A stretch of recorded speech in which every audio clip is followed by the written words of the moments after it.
Professores, protetores das crianças do meu país, eu gostaria de um discurso bem mais feliz, porque tudo é educação, é matéria de todo tempo. Ensinem a quem sabe de tudo a entregar o conhecimento. Ensinem a quem sabe de tudo a entregar o conhecimento. Na sala de aula é que se forma um cidadão, na sala de aula é que se muda uma nação. Na sala de aula não há idade nem cor, por isso aceite e respeite o meu professor. Na sala de aula é que se forma um cidadão, na sala de aula é que se muda uma nação. Na sala de aula não há idade nem cor, por isso aceite e respeite o meu professor. Batam palmas pra ele, batam palmas pra ele, batam palmas pra ele, que ele merece. Batam palmas pra ele, batam palmas pra ele, batam palmas pra ele, que ele merece. E a nossa identidade, ela é ímpar. E o que eu acho assim mais importante para mim, assim, como negra, são as minhas raízes africanas. Em ser educador é que eu entro dentro da escola e saio dela e observo que a leitura e a escrita estão em todos os lados. Acho que essa é uma oportunidade que a gente está vivendo isso, vivendo um momento em que efetivamente a gente está fazendo uma prática educativa que não é bancária. Que eu olhava qualquer desenho e fazia aquela ampliação. Isso iniciou a minha carreira como professora, me incentivou, porque fui convidada para fazer uma ornamentação na escola de desenhos.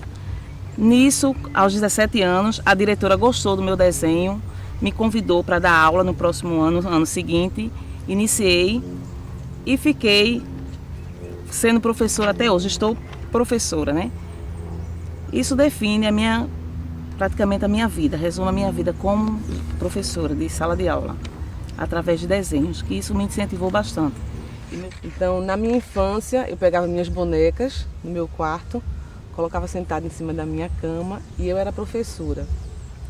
Nessa época, o que eu sabia de ser professor era o professor ensina alguma coisa a alguém. Uma turma, os alunos foram colocar e no texto eu digo que houve grande extermínio do povo, da população negra e indígena. Uma aluna simplesmente disse no segundo ano, disse mesmo assim, no texto ela falou: professora, eu só queria discordar disso aqui, porque na verdade o que houve não foi um grande extermínio. O que houve foi que muitos negros foram acidentados quando vieram nos navios. Isso era um estudante que estava dizendo. Então, o que a gente pensa, que a gente vai pegar um espaço altamente engajado, não é. Porque quando eu comentei com vocês a experiência dos meninos que escreveram o texto sobre os heróis negros, teve um que disse assim: mas é melhor tirar esse nome. Heróis negros? Por que heróis negros? Eu fiz assim: mas eles são o quê? Essas pessoas lutaram em causa de quê? Para dizer que é heróis negros. Mas, professora, negro não fica sem jeito da gente dizer não. Todo ano tem um concurso de redação. O tema é Mulher Negra, Jaboatonense e Retrato de Superação. Então eu fui levar, porque ia ser dia 6, o último dia para levar as redações. Cheguei lá, os alunos foram, os 3 primeiros alunos foram da minha escola. Somente eu que levei a nível universitário e outra professora que levou a nível superior. Então foi prorrogado o concurso. Mas eu acredito que poucas pessoas estão interessadas com a temática. Então a temática me interessa, falar sobre mulher negra. Então eu levei isso também para os alunos que foram meus e que estavam com outra professora. E o ano passado eu ganhei primeiro lugar. Eu acredito, a modéstia parte da meu artigo foi muito bom, eu gostei. Mas eu acredito também por conta da concorrência. Como escola, apesar de ser uma instituição, obviamente, que oferece oportunidades para as pessoas, né? Mas como ela, hegemonicamente, é um espaço que isso é bastante presente, né, na literatura crítica sobre a escola, que reproduz desigualdades sociais, econômicas, não é? Políticas, etc. Que hoje em dia existe muito racismo ainda, apesar que estamos no século já XXI, mas ainda existe muito racismo.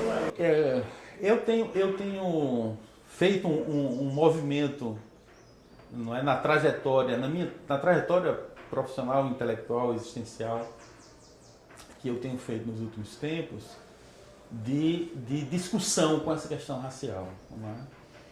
E eu tenho várias coisas na minha vida que me marcam, não é, em relação à questão racial.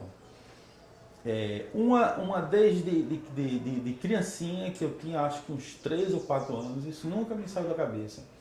Eu estava sentado no colo de Rosa, que era uma pessoa que trabalhava na casa da minha mãe, Rosa Preta, e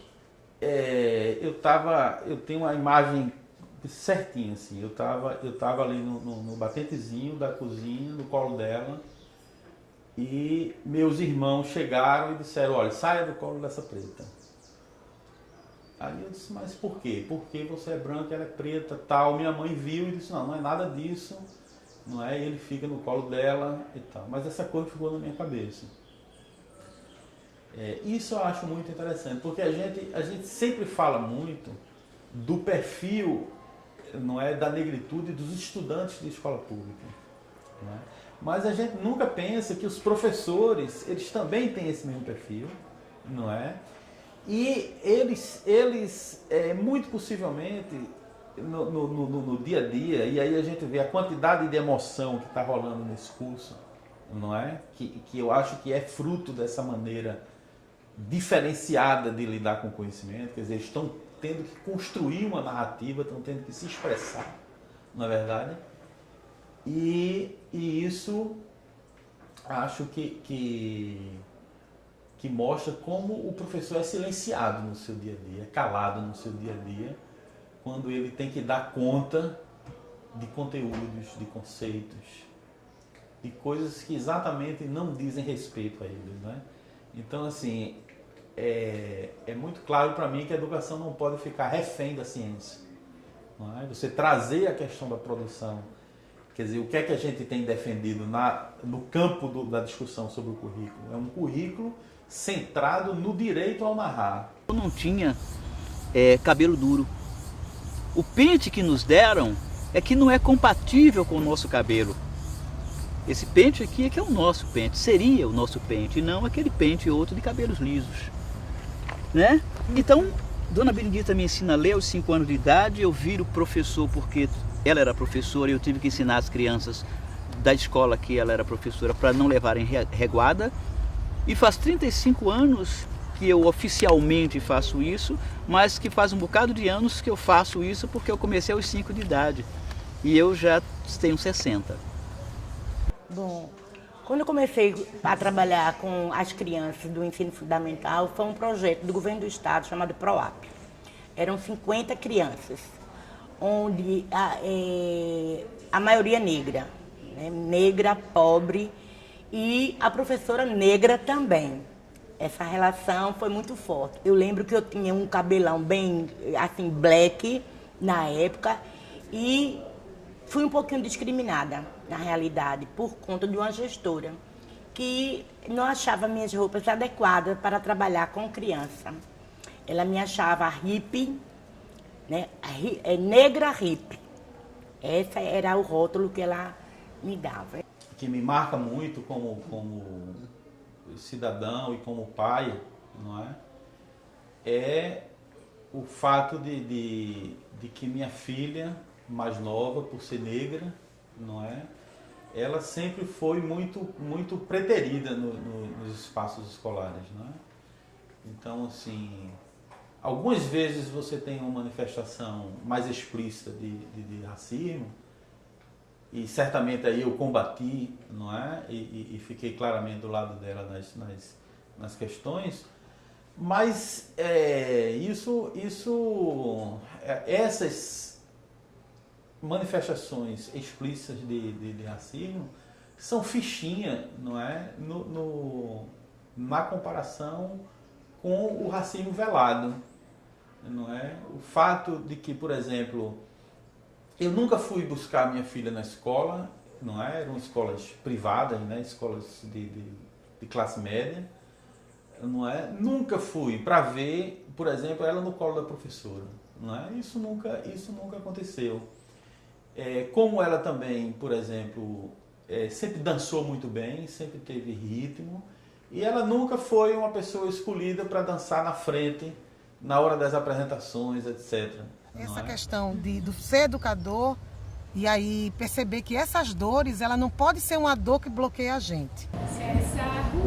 Se essa rua fosse minha, eu mandava ladrilho.